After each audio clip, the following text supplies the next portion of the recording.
ABC Actu. ABC Actu, c'est l'essentiel de l'information. ABC Actu, c'est la politique, l'économie, le social, la culture, la religion, la science, la technologie, le développement et les divers. ABC Actu, l'essentiel de l'information pour vous, FM Prêt.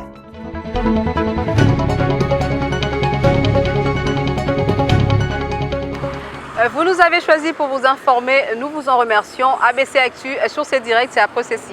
Léon Kengo-Adondo, à la tête d'une délégation d'anciens présidents des chambres du Parlement, a rencontré Bahati Lukwebo pour parler de la non-application de la loi sur les statuts d'anciens présidents du Parlement, loi votée et promulguée en 2018. Élément à suivre dans ce journal. Reprise du procès de l'assassinat de l'ambassadeur italien Luca Attanasio par les tribunaux militaires de garnison de Kinshasa. Deux détails que vous suivrez dans ce journal.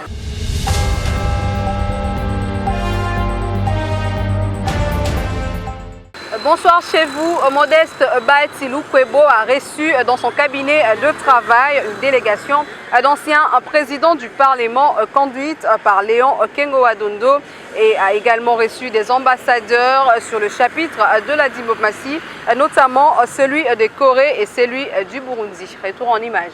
À tête Modeste Bahati et les anciens présidents du Sénat, conduits par Léon Kengo-Adondo, l'ancien speaker du Sénat. Ces présidents honoraires de deux chambres du Parlement ont informé Modeste Bahati de la non-application de la loi sur le statut des anciens présidents du Sénat et de l'Assemblée nationale. Cette loi, votée et promulguée en 2018, traite notamment de la prise en charge des anciens présidents. Sollicitant la prise en compte de cette loi dans le budget 2023 en cours d'examen au Parlement, les hôtes du président du Sénat plaident également pour le paiement de leurs arriérés. Sur le chapitre de la diplomatie parlementaire, Modeste Bahati a échangé avec le nouvel ambassadeur de la République de Corée. Les deux personnalités ont parlé du renforcement de la diplomatie parlementaire entre les deux pays. Le diplomate coréen a par ailleurs informé le speaker du Sénat congolais de la célébration l'année prochaine du 60e anniversaire de la coopération bilatérale entre la RDC et la République de Corée. D'un ambassadeur à un autre, Modeste Bahati a évoqué des questions d'intérêt commun entre la RDC et le Burundi, avec le nouvel ambassadeur du Burundi, Agricole Mwambanti Rampera. Parmi ces questions, le dossier relatif au chemin de fer en construction qui relie la Tanzanie, le Burundi et la RDC. Au plan sécuritaire, dans la sous-région des Grands Lacs, le président du Sénat a salué l'implication du président burundais Evariste Ndayishimiye pour le retour de la paix dans l'est de la République démocratique du Congo, victime de l'agression rwandaise.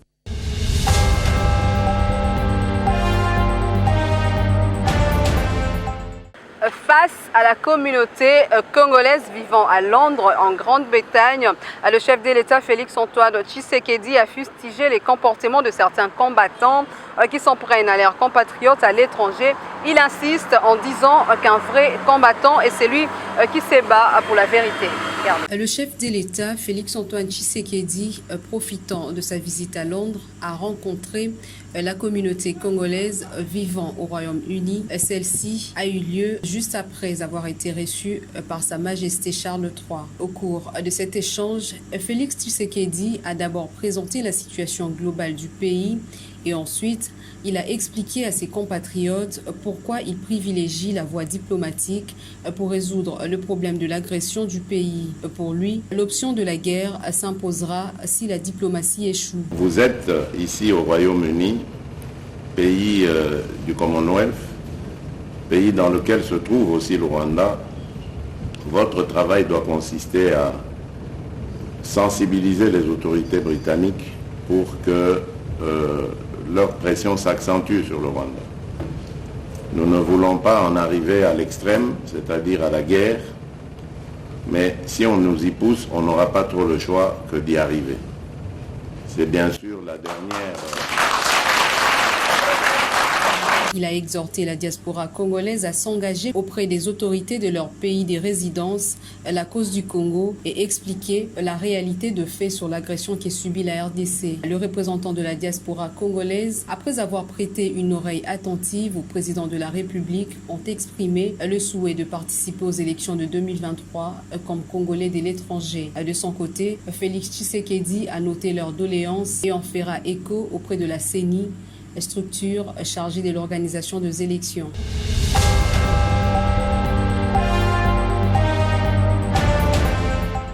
Poursuivons avec cette information, rentabiliser le bambou et le gros thym en République démocratique du Congo.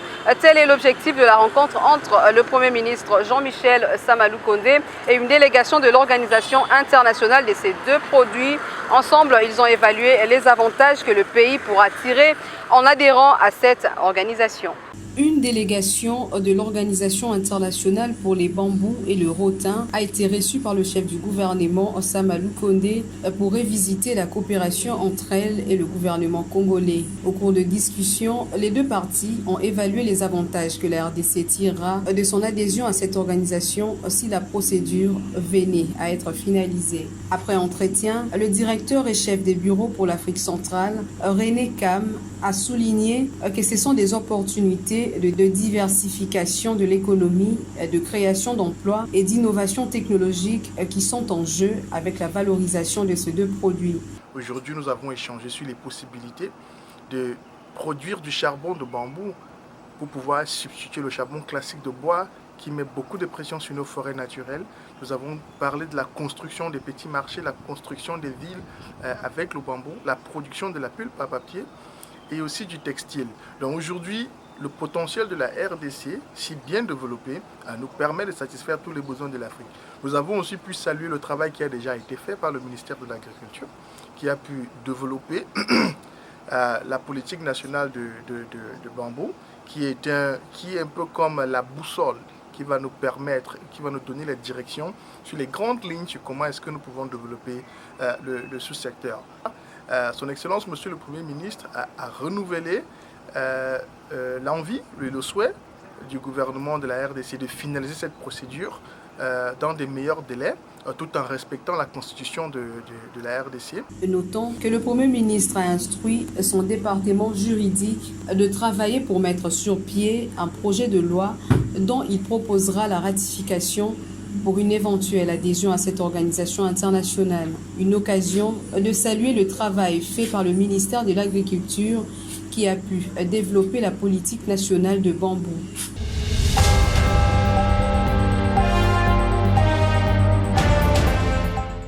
Direction à présent l'Assemblée nationale. La motion de défiance contre le ministre de Transport et Voies de Communication, Chéribin Okende, a été rejetée pour non-respect des procédures par les députés. C'était au cours de la plénière de ce mercredi 19 octobre 2022, présidée par l'honorable président Christophe Mbosso. Urbain Kabeï était sur place. La motion de défiance est rejetée.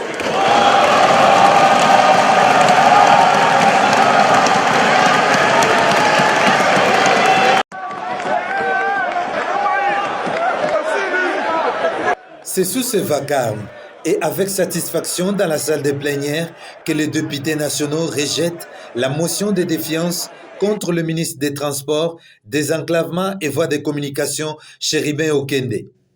C'était ce mercredi 19 octobre 2022, au cours d'une plénière présidée par l'honorable président Bosso, qu'entouré de tous les membres du bureau, dont l'honorable questeur Tabou Makoussi Angèle, élu de l'Ituri. Le ministre des Transports ne s'est pas échappé de justesse des mains des députés nationaux, mais par non-respect des procédures et d'une opportunité de la motion déposée contre lui pour sa déchéance par l'honorable Anaclé Babanga Mpetiyolo, tel que le démontre la majorité des députés qui ont défilé au perchoir de l'hémicycle de l'Assemblée nationale. Le président de la République, le Premier ministre, ils ont plusieurs tours dans leur manche. S'ils veulent se débarrasser d'un membre du gouvernement qui devient, à leur avis, incombrat, il n'a pas besoin de nous associer à la commission des crimes. Ceux qui ont donné ma carte avion,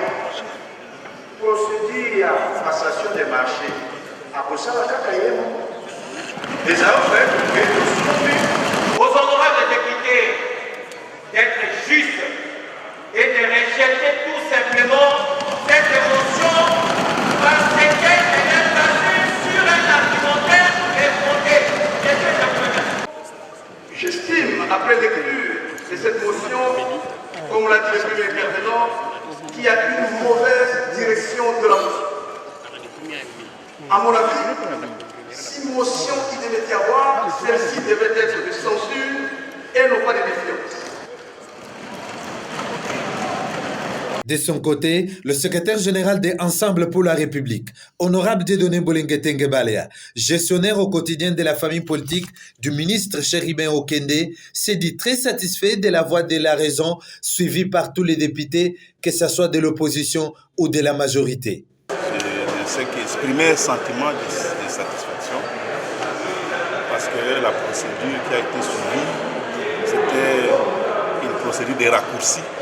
Toutes ces initiatives de contrôle qui peuvent aboutir à des sanctions se doivent de respecter une certaine procédure. Et pour tout dire, comme l'a dit un collègue dans la salle, ça doit être des initiatives sérieuses.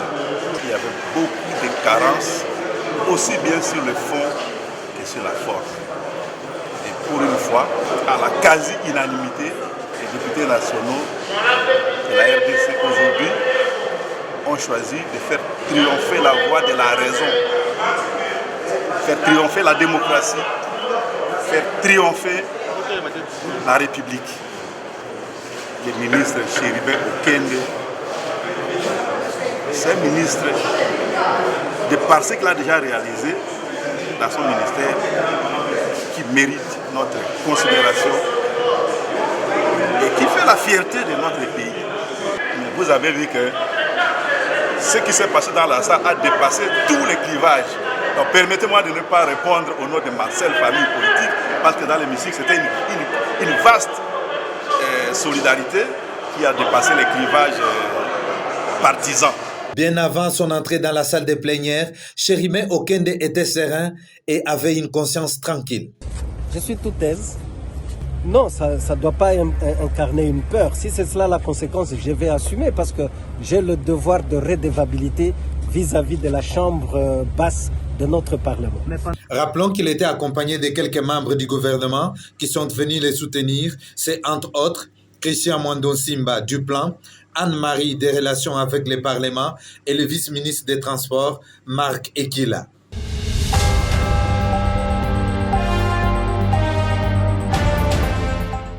Dans le même registre, l'honorable Charles Nawej est intervenu pour changer la motion d'ordre en motion incidentielle, ce qui a débouché au rejet de la motion de défiance contre Chéribin Okende. Suivez ces propos recueillis pour vous par Urbain Kabeya. Merci, honorable président, pour la parole. Honorable président, j'ai compris l'esprit. Je sens que le président voudrait nous amener sur la voie de la sagesse et de l'apaisement. Je pense, honorable président, que la motion qu'a sollicitée mon aîné Njoli aurait dû être une motion incidentielle. Pourquoi j'ai dit une motion incidentielle? Puisque dans la motion incidentielle, il aurait pu solliciter le rejet, par exemple, de la motion contre le ministre pour vice de procédure, pour ceci ou pour cela, ce qui nous aurait permis alors en ce moment-là de clôturer les débats sur la motion en cours et les dossiers, on n'aurait pas violé notre règlement intérieur. Puisqu'à défaut, honorable président, de clôturer les débats par le rejet de la motion, il ne reste plus qu'une seule alternative. C'est la poursuite, puisque la motion incidentielle, soit elle interrompt, on rejette la motion de défiance contre le ministre, ce qui permet au ministre de partir, le débat est clos. Et s'il y a des problèmes à régler, vous les réglerez en famille au niveau de la majorité. Ou alors, à défaut de la rejeter, il faudrait que le débat continue. Et qu'on continue le débat jusqu'à la fin et à passer par le vote. Donc, honorable président, comme vous cherchez la voie de la sagesse, si vous autorisez que mon intervention se transforme en motion incidentielle, ce qui permet à ce que je sollicite, à ce qu'on puisse rejeter la motion contre le ministre, ce qui nous permet de clôturer ces débats, et c'est la voie de la sagesse. J'ai dit et je vous remercie, honorable président.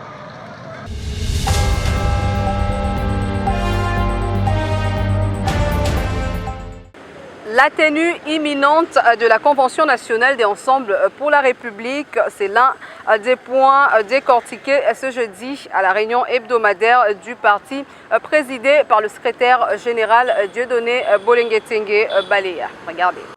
Le rendez-vous de chaque jeudi a été respecté à Ensemble pour la République de Moïse Katumbi Tchapoué. C'est le secrétaire général, honorable Dieudonné Bolenguetenge Baleya, qui a présidé la réunion de ce jour, axée essentiellement sur la tenue de la Convention nationale du parti et le fonctionnement de ce dernier. Honorable Jérôme Kamaté, secrétaire national en charge des adhésions et implantations, en fait les grandes lignes. Nous avons respecté la réunion hebdomadaire du secrétariat général du gouvernement du parti.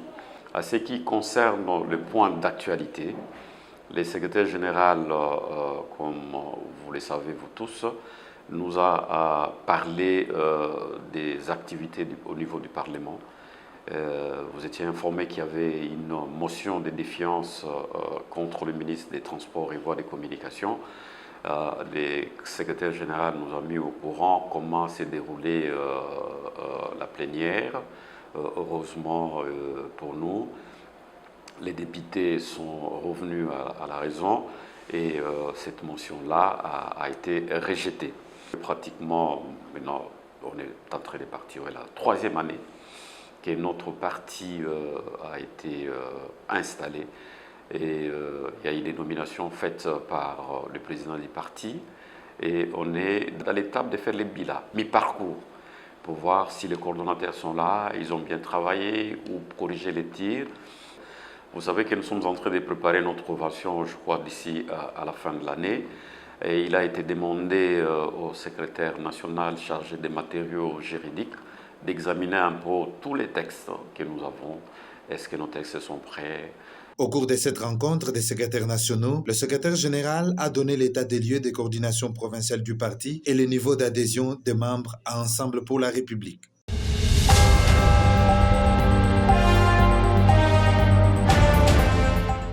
Madeleine Nikomba, gouverneure de la province de la Chopo, a accordé une audience mercredi à une délégation du comité multisectoriel de la nutrition. Le bien-être de la population de cette province était au centre des échanges. La nutrition est un ensemble de phénomènes qui ont lieu dans l'organisme vivant, permettant la production d'énergie vitale et constituent l'apport alimentaire et répondant aux besoins de l'organisme. Ceci est le cheval de bataille du comité provincial multisectoriel de la nutrition, étant en plein processus de repositionnement de ces leviers importants dans la vie humaine.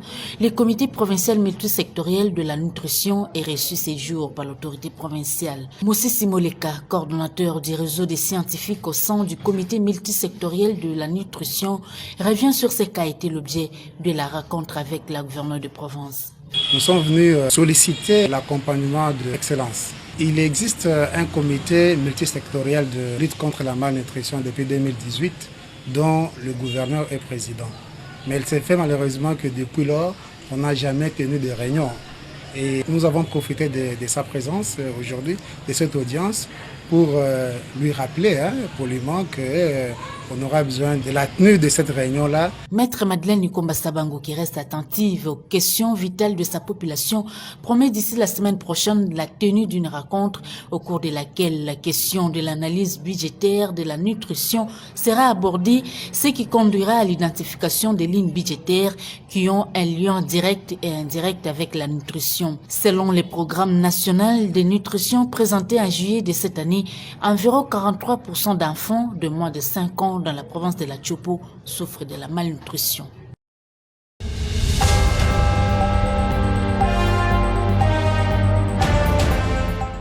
Dans le chapitre justice, reprise par le tribunal militaire de garnison de Kinshasa-Gombe à la prison militaire d'Endolo le mercredi 19 octobre du procès de l'assassinat de l'ambassadeur italien Luca Attanasio. Roski Misenga nous en parle. Le tribunal militaire de garnison de Kinshasa-Gombe a repris le mercredi 19 octobre à la prison militaire d'Endolo les procès sur l'assassinat de l'ancien ambassadeur d'Italie en République démocratique du Congo, Luca Attanasio, débuté le 12 octobre dernier, puis suspendu à la demande des avocats de la défense qui avaient souhaité prendre connaissance du dossier dès sa reprise ce mercredi 19 octobre. le tribunal n'a pas instruit les fonds car la défense a contesté sa compétence face à des civils arrêtés à Goma début 2022. Mais pour le ministère public, ces accusés comparaissent pour meurtre, assassinat, association de malfaiteurs et détention illégale d'armes et munitions de guerre. Je suis très certain que la défense a consulté le dossier et s'est réalisé qu'effectivement, il y a eu usage d'armes de guerre et qu'à ce sujet, la compétence de la juridiction, la compétence personnelle des juridictions militaires est justifiée par cet alinéa. Il s'y est dénoté que si prévenus, dont un en cavale et jugé par contumace, comparaissent. Ils clament leur innocence pour des faits qui se sont déroulés en février 2021, année au cours de laquelle l'ambassadeur italien a été tué par balle après avoir été pris dans une embuscade dans l'est de la République démocratique du Congo.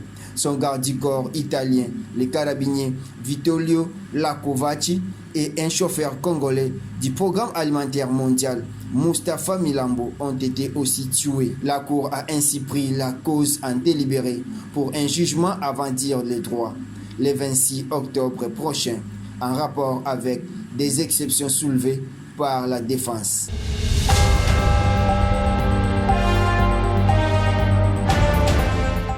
Dans la rubrique santé, en ce jour sur le continent européen, depuis près d'une semaine, en mission officielle, le ministre de la Santé publique, Hygiène et Prévention, Jean-Jacques Mbungani, a échangé avec le bourgmestre de la région bruxelloise, Philippe Claus, le mardi 18 octobre. Un échange fructueux qui s'est soldé sur la conclusion d'un partenariat en vue du renforcement de la capacité de quelques hôpitaux de la ville de Kinshasa en équipement et la lutte contre la mortalité infantile. Regardez. Déjà, dans les rapprochements qui existent entre nous, puis sa formation évidemment de médecin, il connaît extrêmement bien notre réseau hospitalier. Et je dirais que ce que j'ai particulièrement apprécié, c'est le côté concret de nos réunions. Nous nous sommes rencontrés d'abord par une vidéoconférence, nous avons tout de suite échangé sur la façon dont la ville pouvait aider, et j'ai apprécié le ministre qui nous a dit, voilà, si vous voulez un projet, le voici. Il a cité directement un hôpital à Kinshasa, en voulant travailler sur la mortalité infantile, avec des pédiatres, avec des obstétriciens. Et donc maintenant, le projet est en train de se lancer, mais j'apprécie vraiment le côté très très concret du ministre. Mais d'abord, c'est une grande satisfaction et aujourd'hui d'être reçu ici dans ce beau cadre de la ville de Bruxelles, le bourgmestre qui aujourd'hui avec son équipe nous présente un projet dans lequel la ville va appuyer les structures sanitaires en République démocratique du Congo et particulièrement à Kinshasa. Nous avons ensemble identifié le chemin à suivre. Ce chemin sera de contribuer à la baisse de la mortalité infantile, tant des enfants de bas âge et les mères lors des accouchements. Et nous sommes en train, donc, les deux équipes, de mettre en place ce projet qui, dans un court délai, pourra aboutir et va aider efficacement nos populations à Kinshasa.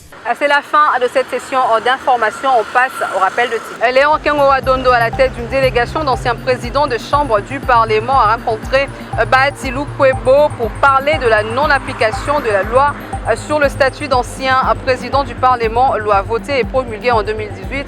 Vous avez suivi au cours de cette session d'information. Reprise du procès de l'assassinat de l'ambassadeur italien Luca Attanasio par les tribunaux militaires de garnison de Kinshasa-Gombe. Des détails que vous avez suivis au cours de cette session d'information. L'actualité avec ABC Actu est complètement terminée. Merci à tous de nous avoir suivis.